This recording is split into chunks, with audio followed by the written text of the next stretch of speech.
on va faire cette maille. 0, K, 1, 1, P, 8, on redescend. Parcours la flèche, les flèches là. Ici, on suit la flèche dans son sens, on met un plus VK. On suit la flèche dans son sens, c'est plus V, bon, 1K. Et on suit la flèche dans son sens, toujours V, plus VP1. Et là, on va dans le sens opposé de la flèche, on met moins VPO, d'accord? Et tout ça donne l'ensemble donne une résultante vectorielle nulle. Une flèche, mathématiquement, on l'appelle un vecteur. Voilà, je fais une introduction douce, parce en mathématiques. Au début, je n'ai pas utilisé le mot vecteur. Maintenant, comme tu es habitué, donc je vais de plus en plus utiliser les mots mathématiques, parce qu'au début, il ne fallait pas. Maintenant, il est grand temps d'aborder les maths, hein. Sinon, faut pas attendre le jour de Saint-Sylvestre. Bon, on y va, VKO. Maintenant, on utilise que les mots mathématiques et maths. VKO. VKO, c'est le vecteur VKO plus vecteur V1K. Plus vecteur VP1. Moins le vecteur VPO. Et le tout donne une résultante vectorielle nulle. D'accord? Je ne mets pas les flèches, hein. Ça, c'est trop théorique. Bon. Maintenant, VKO. VKO, ça représente ça. VTH, c'est-à-dire 50 volts. Plus V1K. V1K, c'est inconnu, donc on se sert de la loi d'Ohm pour traduire cette différence de potentiel. C'est la tension est égale à RI, c'est-à-dire RTH fois I. De même que VP1, on ne connaît pas la tension. Ici, on connaît la tension. Ici, c'est pareil. On connaît la tension, tandis que là, on ne connaît pas la tension. VP1 est égal à RC fois I. Et enfin, ça, c'est VPO. Moins VPO. VP, on connaît, c'est 1. D'accord? Moins VPO déjà. Moins VP, moins V0. On décompose en potentiel. Ce qui fait 50 plus RTH plus RC fois I. On factorise. Moins VP plus VO. 0. D'accord? Ça, c'est nul. 0. Soit, on est en train de déterminer I. Hein. I est égal à, on va doucement quand même, 50 plus RTH plus SC fois I moins VP. VP c'est combien? VP c'est 1 plus 0 égal à 0. Donc I est égal à 50 moins 1, ça fait 49. D'accord? On passe de l'autre côté, moins 49. Divisé par RTH plus SC. Moins 49 divisé par RTH, c'est 20. Plus SC, c'est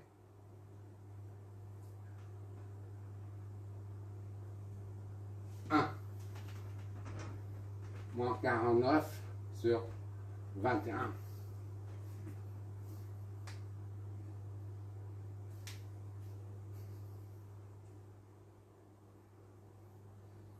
J'ai fait une erreur.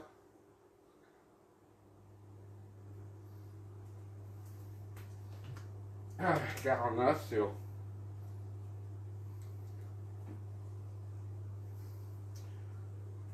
21. Ça me donne combien ça? 7 sur 3. Donc ici c'est I est égal à moins 7/3 ampères. D'accord?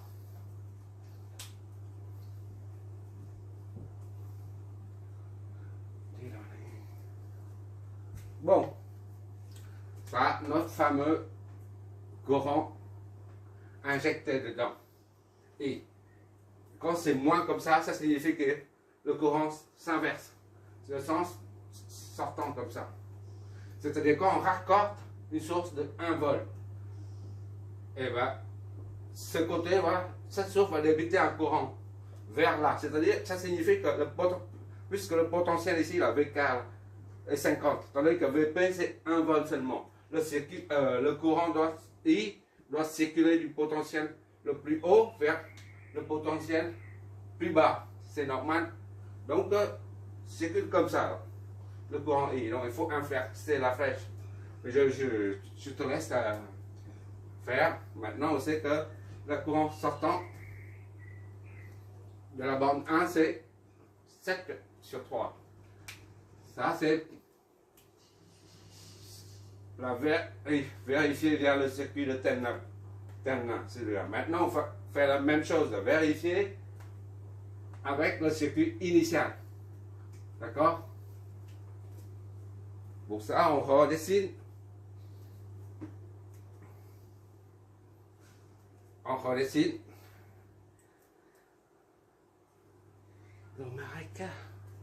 Voilà, on redessine ici.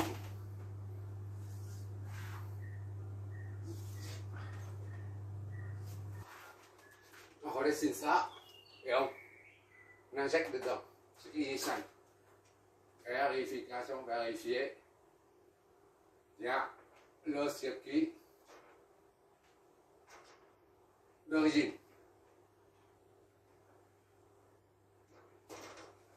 Voilà.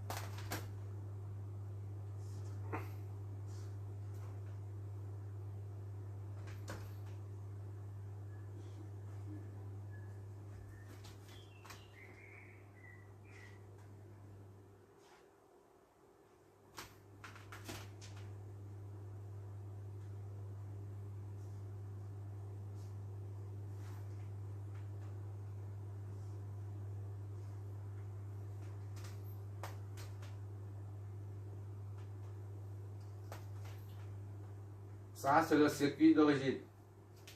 D'accord? 1 et 2.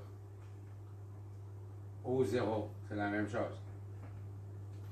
Maintenant, R1 ici. R2 ici.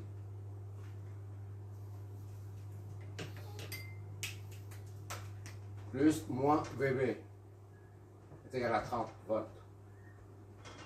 Bon, ça c'est source de courant. IA est égal à 2 ampères. Maintenant, on va faire comme ce côté-là. On va injecter un courant vers le circuit. On utilise la même résistance et la même source. Là. Il ne faut pas changer. Bon. Aux bornes 1 et 2, on a injecté ça vers aux bornes 1 et 2. Donc c'est ici 1 et 2. On va injecter dedans une source de tension. On va mettre ici. Voilà. Une source de tension. Voilà. Et une résistance.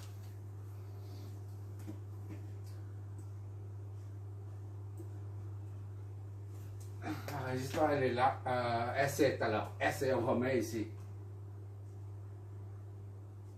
Voilà. C'est pas compliqué, mais il faut faire une fois au moins pour savoir comment ça se passe. S7 se trouve ici. 1 ohm. Et là, c'est plus et moins. V, c'est 1 volt. Voilà. D'accord?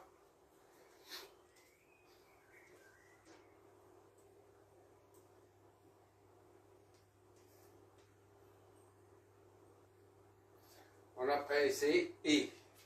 On reprend I. Ou alors I, oui. I. Ici. C'est le courant là. I, on remet ici I. D'accord? On appelle ici I1 et I2. I2 sort de là. D'accord? Voilà. Maintenant, on va voir combien.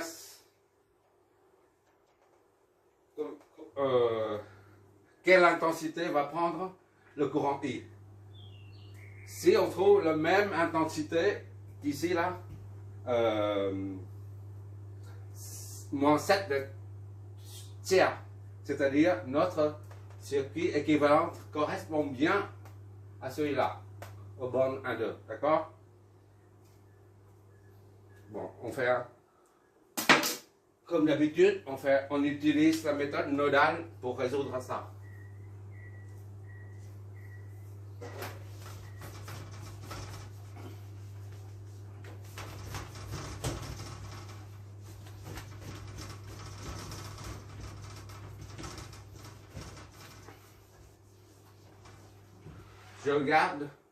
Je garde cette intensité du courant I pour pouvoir comparer par la suite.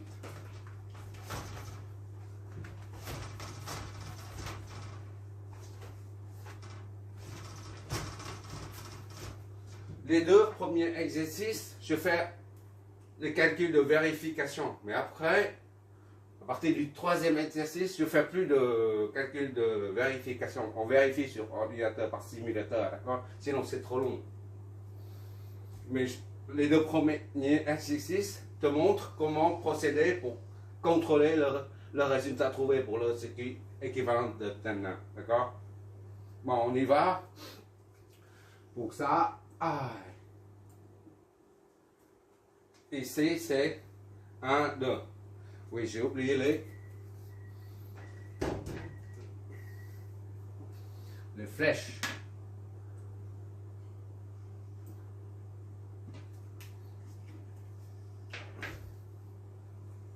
V1, 2 ici. V1, 2. Et V ici, là, récepteur. On va noter ça P. Le point P ici. P. Hein? Donc c'est V, P1. C'est à ce niveau, VP1. VP1. D'accord? C'est un récepteur, les deux sens s'opposent. Et là, c'est VPO. C'est une source de tension, les deux sens des deux s'orientent dans le même sens. Et tension, le courant et tension s'orientent dans le même sens. Et ça, c'est un récepteur. On met ici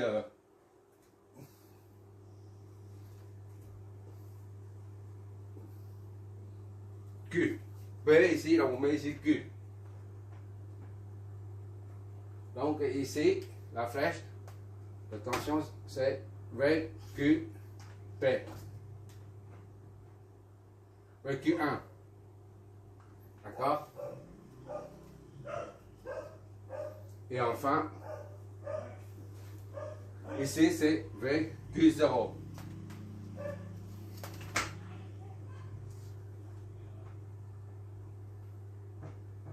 Voilà, on a tout fléché. Les courants sont fléchés. Ici c'est IA qui sort. IA, I1, I2.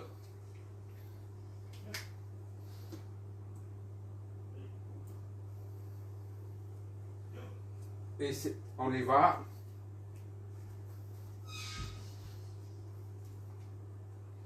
On voit toujours. Ok, c'est bon.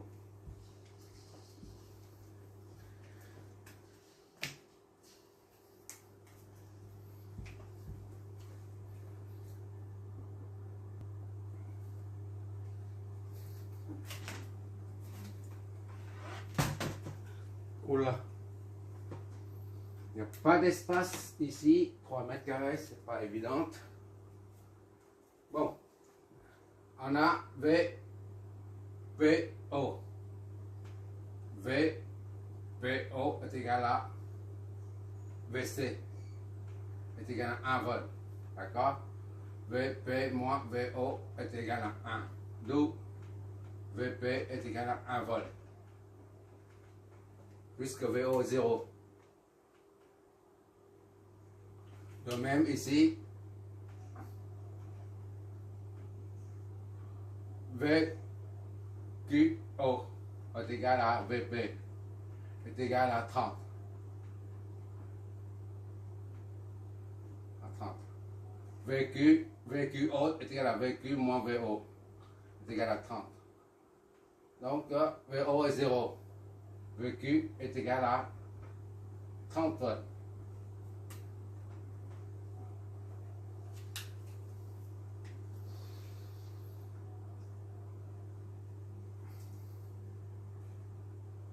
On prend ça.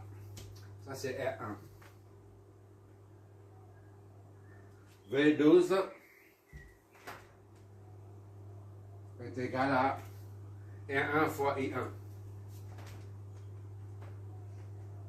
V12 est égal à V1 moins V2 R1 I1.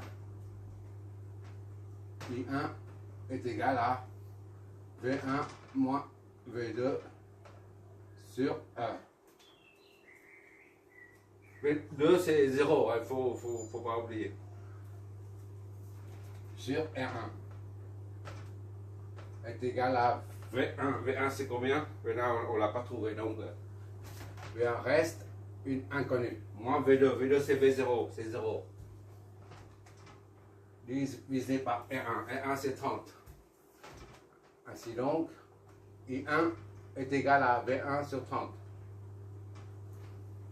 Notre première équation contenant le potentiel à trouver. V1 sur 30, oui c'est ça. VP1, maintenant on prend VP1. C'est juste au-dessus. VP1 pour le récepteur VP1 est égal à SC fois I. D'accord? SC fois I. P1. SC fois I. VP1 est égal à VP moins V1. SC fois I. Soit I est égal à VP moins V1 sur RC. Est égal à VP c'est 1. Moins V1 inconnu sur RC c'est combien? RC c'est 1 aussi. I est égal à 1 moins V1 sur 1, c'est-à-dire sur rien du tout. D'accord? Et maintenant, qu'est-ce qu'on prend comme V, le dernier récepteur, VQ1. VQ1 est égal à R2. VQ1 est égal à R2 fois I2.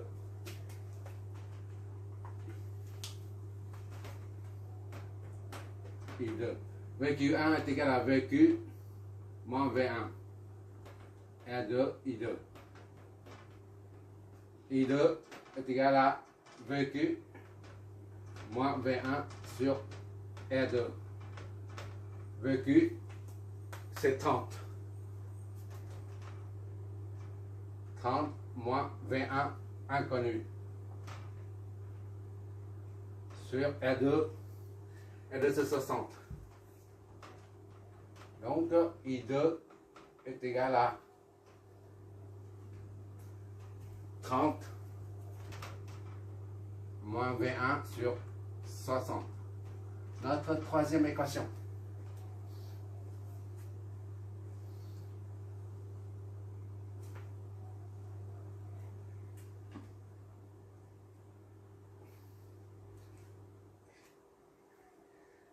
ça, IA plus I, les courants qui vont vers le nœud 1.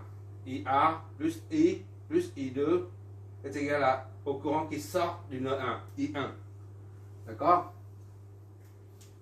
Loi des nœuds. IA plus I2 plus, non, déjà IA, oui, plus I2 plus I est égal à I1. D'accord? IA plus I2 plus I est égal au courant sortant. I1. Bon, IA, c'est 2 ampères. Plus I2, on met ça dedans, on injecte ça dedans. IA c'est 2, plus I2. I2 c'est 30. Moins V1 sur 60. D'accord? Plus I. I c'est 1 moins V1. D'accord? Est égal à I1. Est égal à I1 c'est V1 sur 30. Voilà. Dénominateur commun c'est 60. 120 plus 30 moins V1 plus 60 moins 500 V1. D'accord? Est égal à 2 V1. C'est-à-dire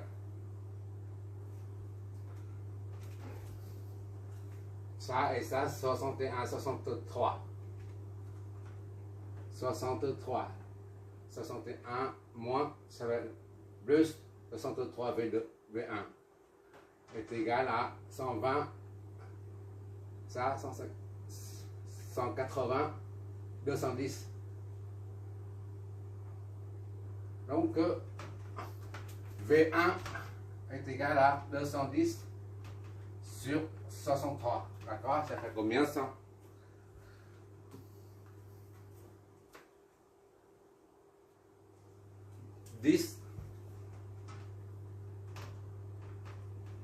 Sur 3 volts.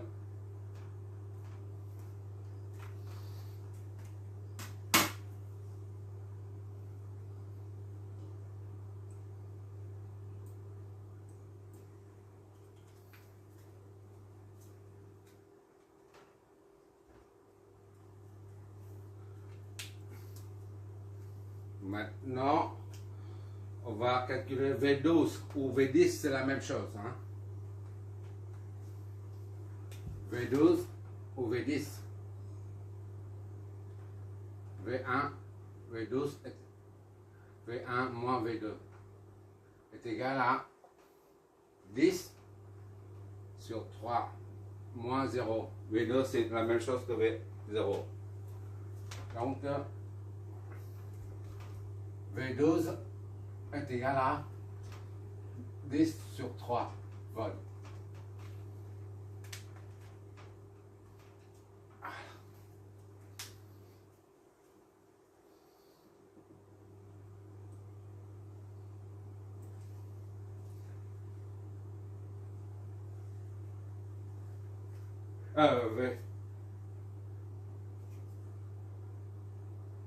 V12, oui, c'est ça. Ça, c'est un peu superflu. Maintenant, on prend I. I, là. Le 2, là. Ça, on n'a pas besoin, mais pour vérifier les potentiels, je vais faire, c'est tout. 2, ça donne I est égal à 1 moins V1. D'accord? I est égal à 1 moins V1. I est égal à 1 moins V1, c'est moins 10 sur 3. Ça fait I est égal à 3 moins 10 sur 3. Donc, I est égal à moins 7 sur 3 ampères. Ainsi donc, on a retrouvé ici. Moins 7 sur 3, moins 7 sur 3. D'accord? On a trouvé le même courant.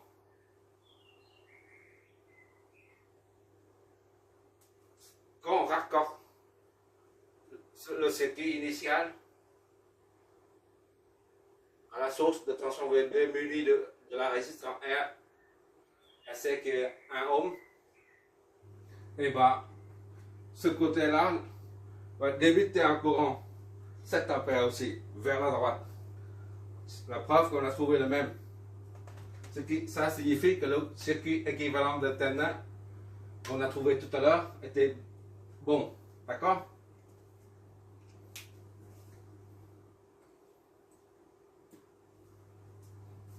Bon, c'est terminé.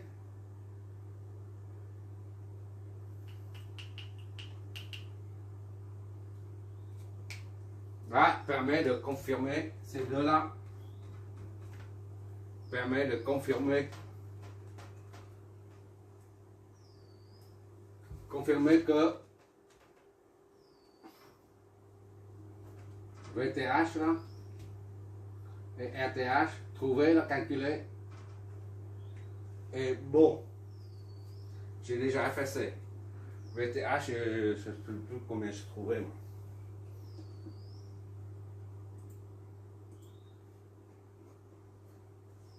20 et 50. 20 ohms et 50 volts. Voilà. Ces deux valeurs sont exactes parce que les courants ont la même intensité. Bon, le prochain exo portera sur des sources dépendantes.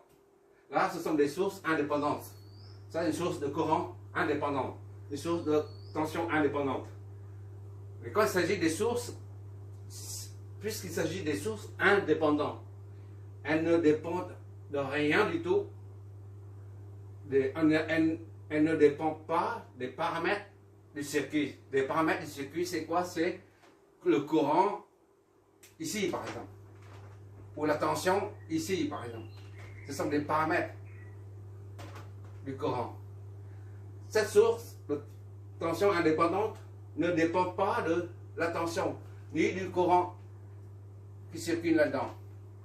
De même, cette source indépendante de courant ne dépend pas ni de I qui circule dans le circuit, ou de la tension ici, ou bien la tension ici. Parce que c'est une source indépendante. Et quand il s'agit d'une source indépendante, lorsqu'on les désactive, on désactive ça, on rend cette source indépendante inactive. De même qu'on rend cette source de courant indépendante inactive, ça n'affecte pas les autres paramètres du circuit. Parce que ces deux sources ne dépendent pas des paramètres du circuit. Par contre, quand dans les prochains exos, on aura affaire aux sources dépendantes, soit une source de tension dépendante, soit une source de courant dépendant, par exemple. Dans ce cas, toutes ces sources-là dépendent des paramètres du circuit. Et on ne peut pas les désactiver. Quand il s'agit des sources dépendantes, on ne peut pas les désactiver. Ça, c'est très important. Et par conséquent, on calcule ce circuit en utilisant ça, justement. C'est ce qu'on verra. C'est l'objet du prochain exo. Merci d'avoir regardé.